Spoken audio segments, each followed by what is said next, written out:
اب جس خطیب کیا ابھی میں آپریشن کرنے لگا ہوں تو کیا وہ مجھے معاف کرے گا؟ وہ پہلے بھی گالیاں تو نکالتا ہے، لیکن میں اگر اس لیے چپ رہوں کہ وہ مجھے مزید نہ نکالے تو میرے نزدیک یہ دین سے بہت بڑی غداری ہوگی.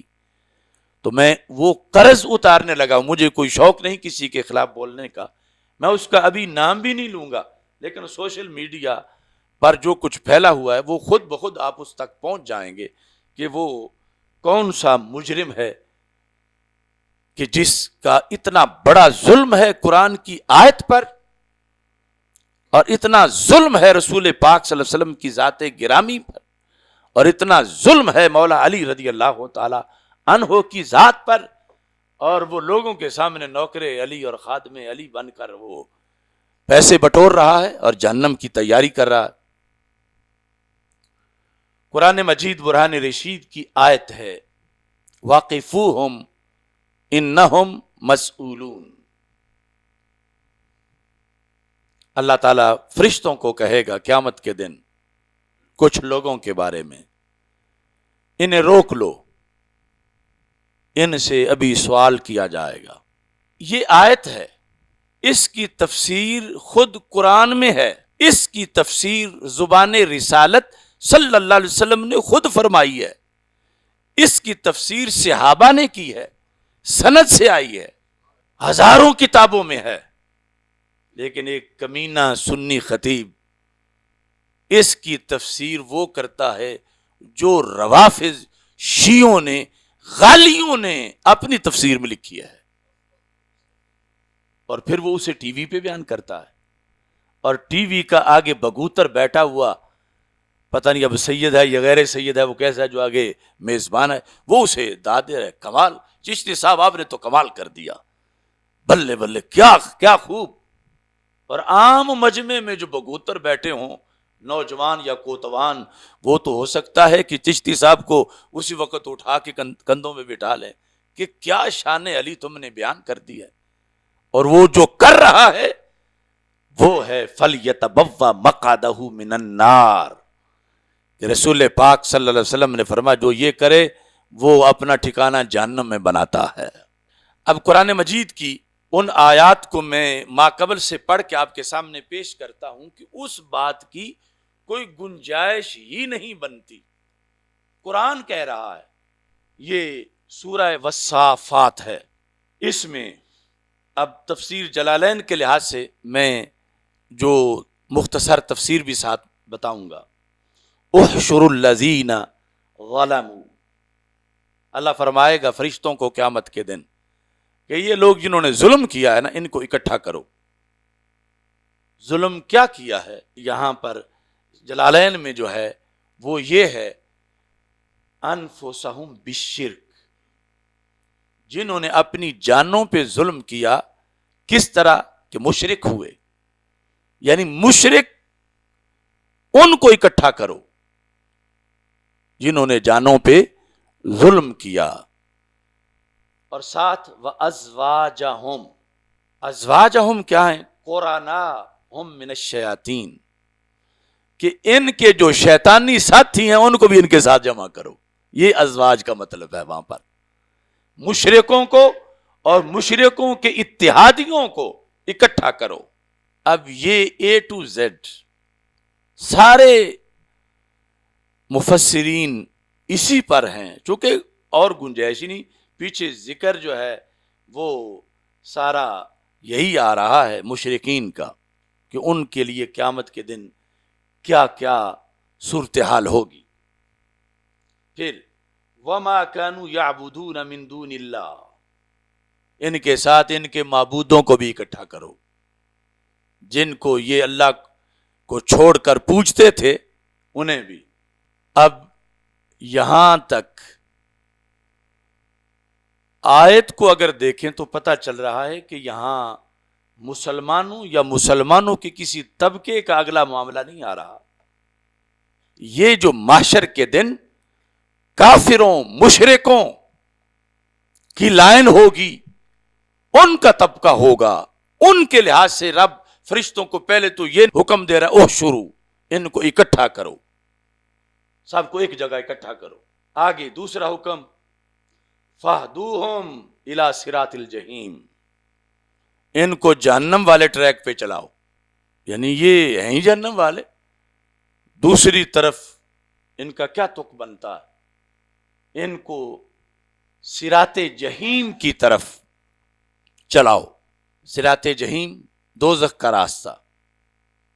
آگے تیسرا حکم واقفوہم، واو عطف کا ہے، اصل قف سے کفو ہے، انہیں اب ٹھہرا لو، روک لو، انہیں روکو اب۔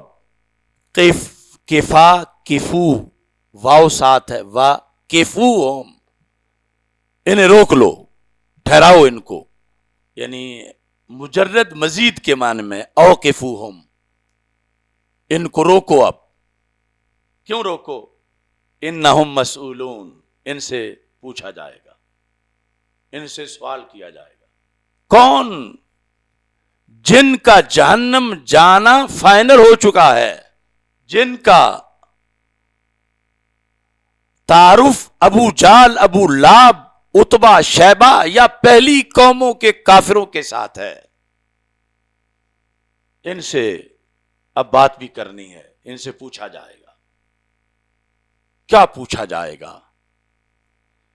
یہ رسول پاک صلی اللہ علیہ وسلم نے حدیث میں بیان کیا، ان سے کیا پوچھا جائے گا۔ اور پھر جو دوسرا حصہ ہے وہ خود قرآن نے بیان کیا، واقفوہم انہم مسئولون ما لکم لا تناصرون، یہ پوچھا جائے گا۔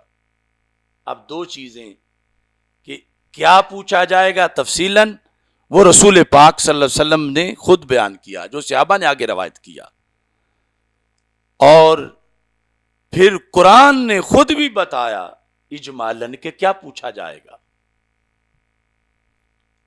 اب جو قرآن بتائے، جو رسول پاک صلی اللہ علیہ وسلم کی زبان بتائے، اس سب کو چھوڑ کے آگے وہ کوئی ممبروں پہ بتائے جو شیطان بتائے،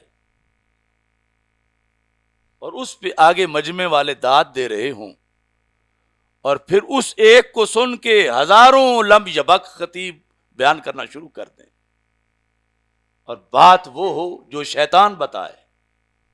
لَيُوحُونَ بَعْضُهُمْ إِلَى بَعْضٍ، قرآن میں ہے کہ شیطان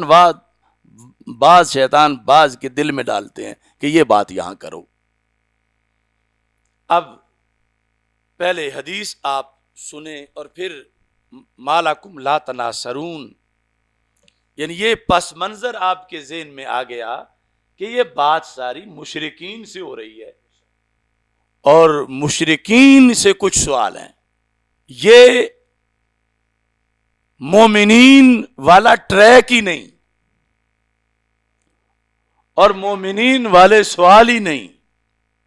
اب یہاں پر یہ تفسیر جامع البیان، جس کو تفسیر ابن جریر کہتے ہیں، جو قرآن کی پہلی تفسیر معصور ہے، یعنی جس میں تفسیر کرتے ہوئے یہ لکھا جاتا ہے کہ اس کی تفسیر صحابہ نے رسول پاک صلی اللہ علیہ وسلم سے سن کے کیا کی، اور اس کے ساتھ پوری سند لکھی جاتی ہے۔ تو یہاں پر حضرت ابو زعرا حضرت عبداللہ رضی اللہ تعالیٰ عنہ سے روایت کرتے ہیں، پوری سند ہے، اور یہ حدیث نمبر 22,469 ہے، اور اوپر یہ ٹائٹل ہے واقفوہم انہم مسئولون، کہ اس کی تفسیر سرکار نے صحابہ کو کیا پڑھائی۔ تو میرے آقا صلی اللہ علیہ وسلم سے حضرت عبداللہ رضی اللہ تعالی عنہ روایت کرتے ہیں کہ سرکار دو عالم صلی اللہ علیہ وسلم کے پاس صحابہ بیٹھے تھے۔ ابو زارا کہتے ہیں کننا عند عبداللہ فذاکر قصہ، ہم حضرت عبداللہ کے پاس بیٹھے تھے، ہم ان کے شاگرد ہیں اور وہ رسول پاک صلی اللہ علیہ وسلم کے شاگرد ہیں، تو ہم نے ان سے یہ پوچھا یہ کیا مسئلہ ہے، انہم مسئولون، واقفوہم انہم مسئولون، کیا سوال کیا جائے گا ان سے؟ تو کہتے ہیں کہ انہوں نے کہا کہ رسول پاک صلی اللہ علیہ وسلم نے اس کی جو تفسیر بیان کی اس کا خلاصہ یہ ہے کہ محشر کے دن جس کی کوئی عبادت کرتا رہا ہے دنیا میں، معبود بنایا تھا، اس کے بارے میں اس عابد عبادت کرنے والے سے، اللہ کے سوا جو عبادت کرتا رہا، پوچھا جائے گا۔ یہود جب ہوں گے تو ان سے یہ سوال ہوگا، من تعبدون، تم کس کی عبادت کرتے تھے؟ فیقولون نعبد عزیرا، ہم حضرت عزیر علیہ السلام کی عبادت کرتے تھے۔ قال فیقول هل یسرکم الماء فیقولون نعم، سوال کرنے والا پوچھے گا کیا تمہیں پانی چاہیے؟ وہ کہیں گے ہاں۔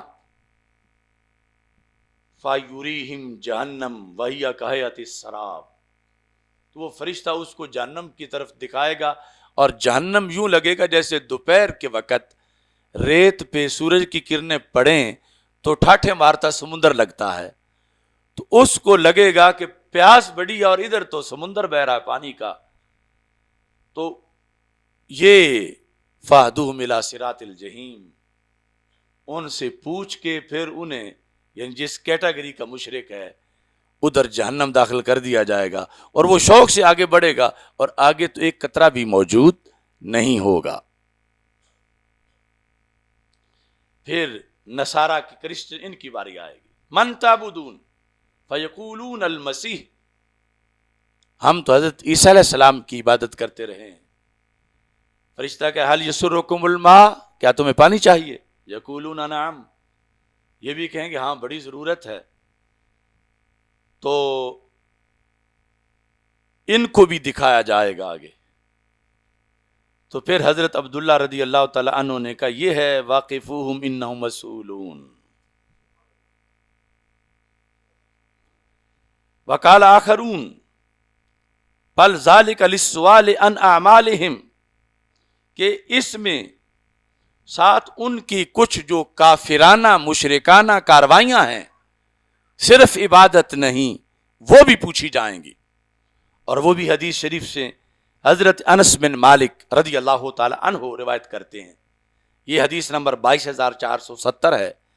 کہتے ہیں کہ سمعت رسول اللہ صلی اللہ علیہ وسلم یقول ایما رجل دعا رجلا الی شیء کان موقوفا لازما به لا یغادرہ ولا یفارقہ، کہ جس بندے نے بھی دنیا میں دوسرے کو جس برائی کی دعوت دی کہ چلو فلاں بد عقیدہ خطیب کے پاس آ کے جمعہ پڑھتے ہیں، چلو سینما دیکھنے چلتے ہیں، چلو معاذ اللہ فلاں حرام کام کے لیے چلتے ہیں، جس نے بھی کسی دوسرے کو کسی برائی کی دعوت دی، اور یہ جو لفظ میں نے جمعے کے لحاظ سے بولا یہ ایک مثال کے ضمن میں، ورنہ ان سے جو پوچھا جائے گا جو ان کی مشرکانہ کافرانہ سرگرمیاں تھیں، شیطانی کام، ان کے لحاظ سے۔ تو سرکار فرماتے ہیں کان موقوفا لازما بہ، اس دن اگرچہ یہ ایک دوسرے کے دشمن بنے ہوں گے کہ اس کمینے نے تو مجھے گمراہ کیا تھا، لیکن وہاں ان کو اکٹھا کر دیا جائے گا اور انہیں ٹھہرایا جائے گا، رکو تم سے پوچھنا ہے۔ اور کوئی داعی جس کو اس نے دعوت دی تھی اس سے جدا نہیں ہو سکے گا۔ ثم قرأ، پھر سرکار دو عالم صلی اللہ علیہ وسلم نے یہ آیت پڑھی، یہ ہے مطلب واقفوہم انہم مسئولون، کہ انہیں ٹھہراؤ، جہنم کے ٹریک پہ چلنے والوں کو ٹھہراؤ، ابھی ان سے پوچھا جائے گا۔ اچھا جی، اب اس کے ساتھ دوسرا جو تفسیر در منصور میں ہے، جلد نمبر 7 ہے، وہ ابن جریر کی جلد نمبر 12 تھی، جلد نمبر 7 یہ بھی تفسیر مأثور ہے، یعنی جو سند کے ساتھ بیان کی جاتی ہے کہ اس لفظ کا مطلب سرکار دو عالم صلی اللہ علیہ وسلم نے کیا بیان کیا یا صحابہ نے کیا بیان کیا سن کر، تو یہ بھی تفسیر مأثور ہے۔ اس میں انہوں نے اس کا مطلب بیان کرنے والے مفہوم کو بیان کرنے میں امام بخاری کی تاریخ کبیر کا ذکر کیا، جامع ترمذی کا ذکر کیا، ابن جریر کا ذکر کیا، ابن منذر کا ذکر کیا، حاکم کا ذکر کیا، دیگر بہت سی کتابوں کا، کہ وہ حضرت انس رضی اللہ تعالیٰ عنہ سے یہ روایت کرتے ہیں جو ابھی حدیث پڑھ کے سنائی ہے کہ جس نے کسی کو دعوت دی کفر کی، شرک کی، اکٹھے ہوں گے اور ان سے یہ پوچھا جائے گا۔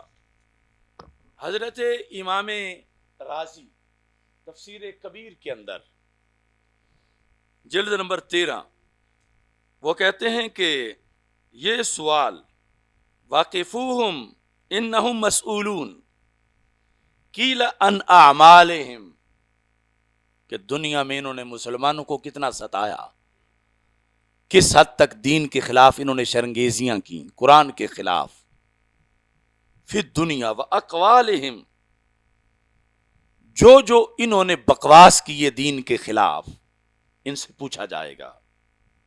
اور بعض نے کہا کہ وہ پوچھا جائے گا جو خود قرآن دوسرے مقام کی کہتا ہے الم یاتکم رسل منکم، کیا تمہارے پاس رسول نہیں گئے تھے بینات لے کر، تو تم نے کیوں نہ ان کی بات مانی؟ یعنی اس طرح کر کے یہ مختلف جو تفسیر معصور کا انداز ہے یہ پوچھا جائے گا۔ اور ساتھ جو قرآن نے خود کہا وہ یہ ہے کہ ما لکم لا تناصرون، دنیا میں تو تم ایک دوسرے کی بڑی سپورٹ کرتے تھے، آج کیوں تم سر جھکائے ہوئے ہو اور یار کو دیکھ ہی نہیں رہا؟ ما لکم، کیا ہے تمہیں؟ لا تناصرون، ایک دوسرے کی مدد ہی نہیں کر رہے۔ اصل میں تھا لا تتناصرون، باب تفاعل کا تا گر جاتا ہے تو لا تناصرون، ما لکم، تم سے سوال، روکو ان کو، ان سے پوچھا جائے گا۔ کیا پوچھا جائے گا؟ ما لکم لا تناصرون، آج تمہیں کیا ہو گیا؟ آج کیوں نہیں ایک دوسرے کی بولی بولتے؟ آج کیوں نہیں ایک دوسرے کی حمایت کر رہے؟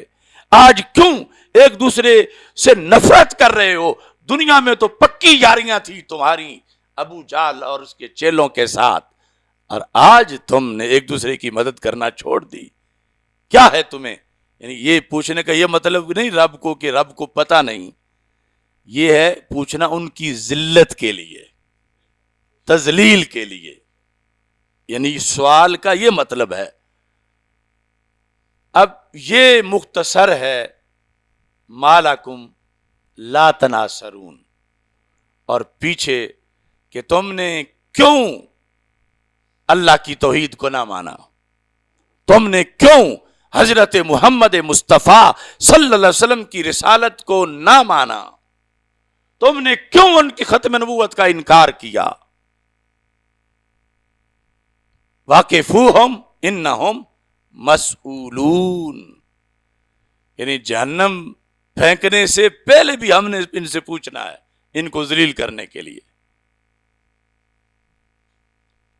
اب ایک طرف یہ پورا دین ہے، قرآن ہے، سنت ہے، صحابہ رضی اللہ تعالی عنہم، اور جب اس انداز میں صحابہ کا لفظ بولا جائے تو اس میں ہی اہل بیت بھی ہیں، کہ جو مولا علی رضی اللہ تعالی نے روایت کیا، یعنی پورا دین روایت، جو سرکار کو جنہوں نے دیکھا اور روایت کیا، ایمان لائے، اس میں صحابہ و اہل بیت دونوں ہیں۔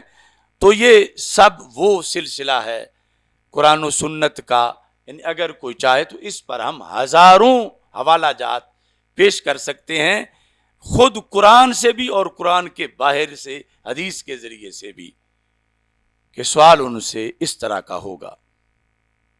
لیکن وہ جو دھرتی دھکیل خطیب صاحب ہیں، ٹی وی پر داد وصول کر رہے تھے، اب میں ان کا نام بھی نہیں لینا چاہتا کہ مجھے اتنا غصہ ہے اس کمینے آدمی پر کہ اس نے اتنا کاروان اہل سنت کو لوٹا اور دھڑا دھڑ لوگوں کو رافضی بنایا۔ آپ خود دیکھ لیں گے، دیکھنا چاہو گے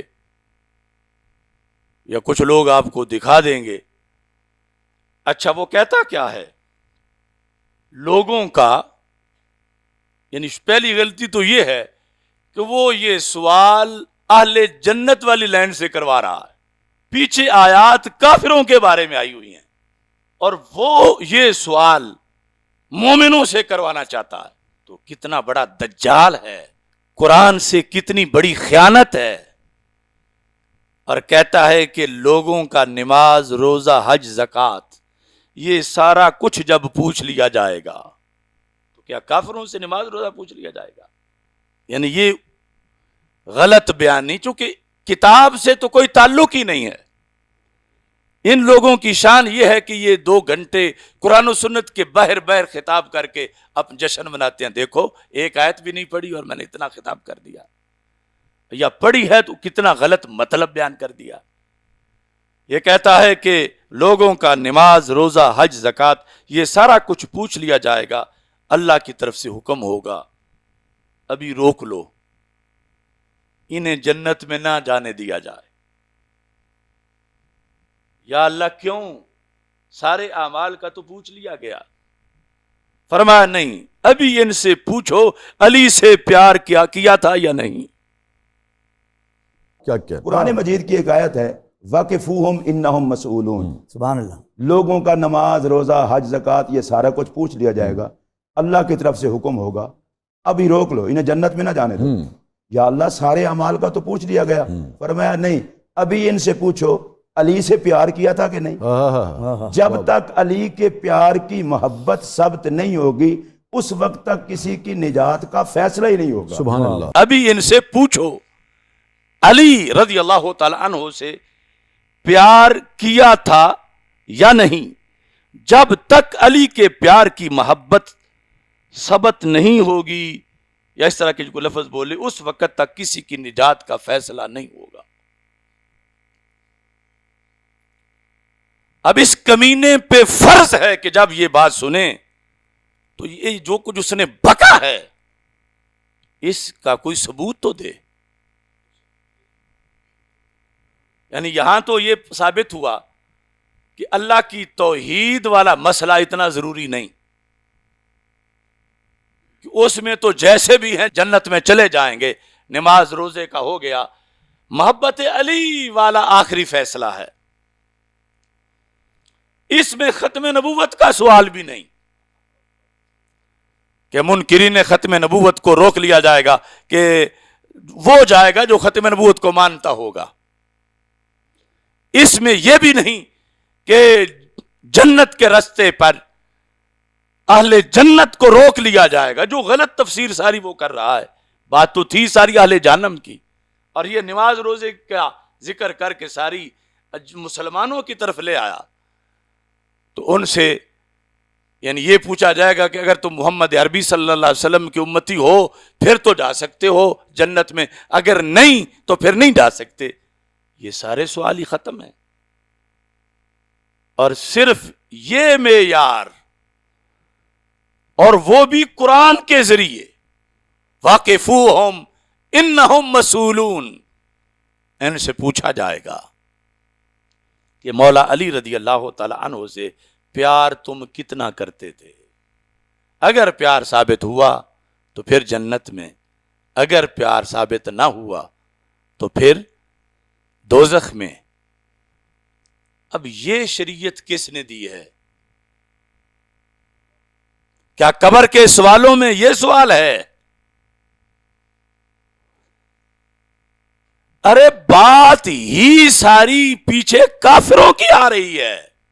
تو جو کمینہ کافر اللہ کو نہیں مانتا، رسول اللہ صلی اللہ علیہ وسلم کو نہیں مانتا، اب اس سے مولا علی کا سوال کرنے کا کیا تک بنتا؟ وہ تو اتنی بڑی ذاتوں کو نہیں مانتا. اور اگر ما قبل سے بدل کے ہٹ کے کوئی تفسیر کرنی ہے تو پھر یعنی نماز روزے والوں کے لحاظ سے جس کی قرآن اجازت ہی نہیں دے رہا، جس کی رسول پاک صلی اللہ علیہ وسلم اجازت ہی نہیں دے رہے، لیکن ویسے بالعموم ذکر کرتے ہوئے اگر کوئی اس آیت سے ہٹ کر کوئی سوال کرتا ہے کہ اہل معاشر قیامت کے دن معاشر میں جو لوگوں سے پوچھا جائے گا بتاؤ تم میں سے کون اللہ کو مانتا ہے، تو اس انداز میں اگر سوالات کا کوئی مرحلہ ڈھونڈا جائے تو پھر ترتیب یہ ہوگی کہ کون اللہ کے رسول حضرت محمد مصطفیٰ صلی اللہ علیہ وسلم کو نبی مانتا ہے، کون حضرت آدم علیہ السلام اور تمام نبیوں کو مانتا ہے، کون فرشتوں کو مانتا ہے، کتابوں کو مانتا ہے، قرآن کو مانتا ہے، آخرت کے دن کو مانتا ہے، اور کون صدیق اکبر کی خلافت بلا فصل کو مانتا ہے، کون عمر فاروق کو خلیفہ دوم مانتا ہے، کون عثمان غنی رضی اللہ تعالیٰ عنہ خلیفہ سوم مانتا ہے۔ اب سوال آ جائے گا کون مولا علی کو خلیفہ چارم مانتا ہے۔ یعنی اس طرح کسی جگہ اس آیت سے ہٹ کر مطلقاً ظاہر ہے کہ یہ سوالات ہو سکتے ہیں، ہوں گے، لیکن یہاں جہاں رب خود آگے کہہ رہے ما لکم لا تناصرون، یہاں جہاں رسول پاک صلی اللہ علیہ وسلم خود فرما رہے ہیں کہ جس کافر نے دوسرے کافروں کو دعوت دی ہوگی یا اپنے معبود عابد کے ساتھ ہوگا جو غیر اللہ ہیں، ان کے لحاظ سے کہ ان کو روکو، ان سے پوچھا جائے گا کہ یہ جو جھوٹا معبود ہے اس نے کیوں کسی کو کہا کہ میں تمہارا اللہ ہوں، کیونکہ یقیناً حضرت عیسیٰ علیہ السلام نے تو کسی کو نہیں کہا، حضرت عزیر علیہ السلام نے تو کسی کو نہیں کہا، ان کی بات نہیں۔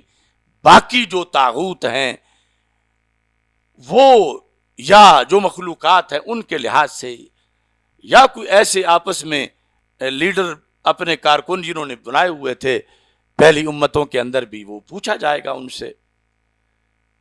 اب حب علی کا درجہ بڑا بلند ہے، فرائض میں سے ہے، مگر قرآن میں خیانت کی تو اجازت نہیں ہے۔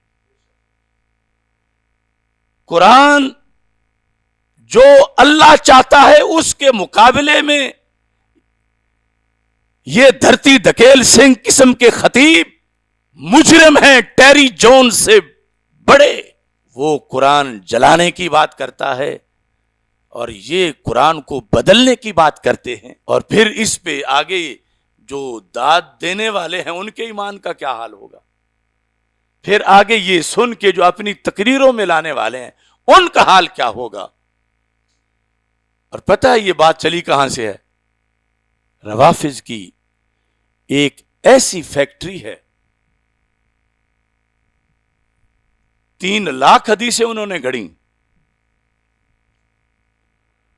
اور آیات، وہ کہتے ہیں یہ قرآن وہ ہے ہی نہیں، اصل امام مہدی رضی اللہ تعالیٰ عنہ کے پاس ہے، اور ان کے لیے مطلب بڑے دلیر ہیں آیات کے مطلب بیان کرنے میں۔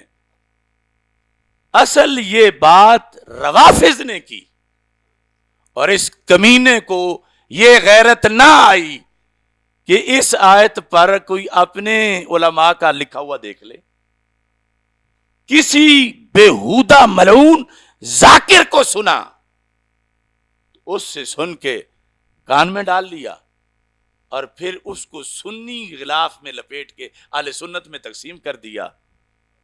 یہ ہے زہریلی خوراک جو حب علی کے نام پر دی جا رہی ہے۔ اس کمینے کے استاذ چپ ہیں لوہاری گیٹ کے اندر، اس کمینے کے پیر چپ ہیں، اور اس کو اہل سنت کا مفتی قرار دیا جا رہا ہے۔ اور بات یہ کہاں سے کر رہا ہے؟ تفسیر قمی سے۔ اب چند تفاسیر اہل سنت کی آپ کے سامنے پیش کی، کیونکہ ہماری ڈیوٹی ہے جگر پگھلا کے بھی ڈھونڈنا ہے چوری کی تو کہاں سے کی، اور کون تھا جس نے چور کو مواد فراہم کیا، کون تھا جس نے نقب لگوانے میں ساتھ دیا۔ یہ ہے تفسیر قمی، قم جو ایران میں، قمی تفسیر قمی، ابو الحسن علی بن ابراہیم قمی، یہ روافظ کا 3 صدی ہجری کا امام ہے، روافظ کا۔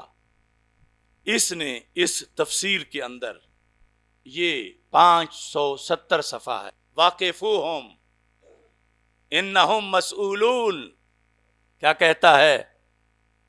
یعنی خانہ ساز تفسیر، کفر سے لبریز، منافقت سے بھرپور، جہنم کے حصول کا بہترین طریقہ. واقفوہم انہم مسئولون. مسئولون کے بعد کیا لکھتا ہے؟ ان ولایت امیر المومنین علیہ السلام، کہ مولا علی رضی اللہ تعالی عنہ کی ولایت، محبت، ولا، عشق، پیار، ان کے بارے میں کہا جائے گا روکو ان کو، روکو ان کو، روکو ان کو. ان سے بھی پوچھنا ہے کہ علی سے پیار کتنا کرتے ہو. اگر تم نماز روزے میں کامیاب بھی ہو گئے ہو، توحید میں کامیاب بھی ہو گئے ہو، رسالت کے عقیدے میں کامیاب بھی ہو گئے ہو، لیکن فیصلہ ابھی نہیں ہوا. فیصلہ ہوگا تو اس بات پر ہوگا کہ تم مولا علی رضی اللہ تعالیٰ عنہ سے پیار کتنا کرتے. اب رافضی کا تو رفض یہی کہتا ہے، ان کا تو جب سے تشیع بنا ہے یہی دین ہے. وہ ایک آیت نہیں، ہر آیت جو فضیلت والی ہے وہ مولا علی رضی اللہ تعالیٰ عنہ کے بارے میں ہے. ہر آیت، ہزارہا مقامات پر وہ بار بار جہاں بھی اسلام دشمنوں کی بات ہوگی وہ کہیں گے نازلت فی ابی بکر و عمر و عثمان رضی اللہ تعالیٰ. معاذ اللہ ساتھ لفظ لعنت ملی ہر جگہ. اور جہاں بھی کوئی فضیلت والی بات ہوگی وہ کہیں گے مولا علی رضی اللہ تعالیٰ عنہ کے بارے میں. تو میرے مولا علی رضی اللہ تعالیٰ عنہ نے یہ سب سے پہلے فرما دیا یہلک فی اثنان، میرے بارے میں 2 قسم کے لوگ مارے جائیں گے. محب مفرط یقرزنی بما لیس فی، ایسا محب بے لگام جو کہ میری وہ شان بیان کرے گا جو رب نے مجھے دی ہی نہیں. آج عوام میں معیار اہل بیت کو محب سمجھنے کا یہی ہے کہ اس طرح کے کفریات بکے تو کہا جائے گا کہ یہ تو بڑا بندہ محب اہل بیت ہے، نوکر زارا ہے رضی اللہ تعالیٰ عنہ، اور پتہ نہیں وہ دین کی کتنی سوداگری کر رہا ہے، فکر امام احمد رضا کو کتنا بیچ رہا ہے. بلکہ یہ تو نیچے کی بات ہے، قرآن بیچ رہا ہے، ایمان بیچ رہا ہے. اب اس بندے کو داد ملے گی قم سے، ایرانی سفارت خانے سے، ایرانی فنڈ خوروں سے. کہیں گے عالم تو یہ ہے اہل سنت میں، وہ نہیں کہیں گے کہ یہ رافضی ہے. چونکہ اگر رافضی تعارف ہو تو انہیں فائدہ نہیں پہنچاتا، اس سے بڑی چبلیں مارنے والے ان کے پاس کافی ہیں. سنی شو کر کے تو پھر اس کے ذریعے اہل سنت کو شکار کرنا. شکاری شکار کرتے وقت جن کو کرنا ہے ان میں سے ہی کسی کو چنتے ہیں. جیسے اس طرح یہ ایک نہیں بہت سے لوگ چنے گئے، اور ہم جب کہتے ہیں کہ یہ مورے ہیں تو وہ ہمارے خلاف منہ کھولتے ہیں. اور وہ میں تمہید جو پہلے بیان کر چکا ہوں، اور انہوں نے ایڑی چوٹی کا زور لگا لیا. میں کہتا ہوں تم اگر آسمان سے کہیں الٹے لٹک کے بھی مجھے گستاخ زارا کہو تو میرے مزاج پر 1% بھی اثر نہیں کہ میری نظر گنبد خضرا کے مکین کی طرف ہے اور سیدہ پاک رضی اللہ تعالی عنہا کی شریعت کی طرف ہے. کہ اگر اتنی بات پر محافظ گر جائے تو پھر تو ہر چوری کامیاب ہو جائے کہ ایسا کہیں گے تو یہ تو جان چھوڑ جائے گا. اور کتنے چھوڑ گئے اور بڑھاپے میں جا گرے گٹروں کے اندر. لیکن میں دعا یقیناً استقامت کی کرتا ہوں اللہ کے فضل کی، اور اس پر کوئی فخر نہیں، اور اللہ ایمان سلامت رکھے. مگر جس بات پر میں بول رہا ہوں مجھے 100 میں سے 1,00,00,000% یقین ہے کہ میں برحق بول رہا ہوں اور میں قرآن و سنت کی ترجمانی میں بول رہا ہوں. اب یہ اس خطیب کی ایک آیت کے ساتھ زیادتی میں نے بیان کی اور اس بھیڑیے پہ فرض ہے اور قرض ہے رد کر کے مجھے دکھائے کہ اس نے رافضیت پی ہے، رافضیت چاٹی ہے، رافضیت کھائی ہے، اور یہ رفض ہے جو اس نے بیان کیا. اور بے غیرت پھر سنیوں میں داد لیتا پھر رہا ہے.